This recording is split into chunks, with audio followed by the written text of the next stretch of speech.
Wow, a Delta pilot went to jail for threatening to shoot his co-pilot for them wanting to land a plane for a passenger emergency. That must have made for a very awkward flight to the next stop because you're sitting next to a guy who just threatened to murder you. A former Delta Airlines co-pilot is facing charges over an alleged disturbing incident that happened mid-flight, mid-air. Prosecutors say he threatened to shoot a fellow pilot while in the cockpit just last year if that pilot diverted the flight to help a sick passenger on board. Chris Van Cleve has our report. A cockpit confrontation involving a gun mid-flight. In a federal indictment filed last month, prosecutors accused former Delta First Officer Jonathan Dunn of threatening to shoot the flight's captain in August of 2022.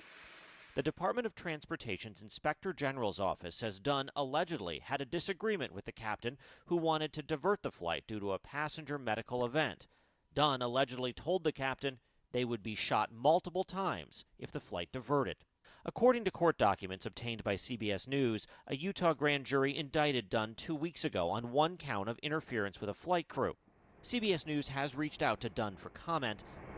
Delta confirms Dunn was working as a Delta First officer on that flight when the incident occurred, but is no longer employed by the airline. Dunn was legally carrying the gun in the cockpit as part of the TSA's Federal Flight Deck Officer program.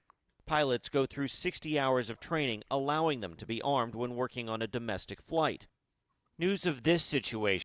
Might need to reverse that policy if we're gonna have pilots threatening other pilots and then potentially in the future pilots threatening passengers and stuff.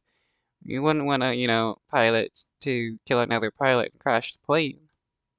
Comes on the heels of another mid-air incident last week when an off-duty Alaska Airlines pilot, Joseph Emerson, allegedly attempted to shut off the plane's engines. Court documents say he told police he was having a nervous breakdown.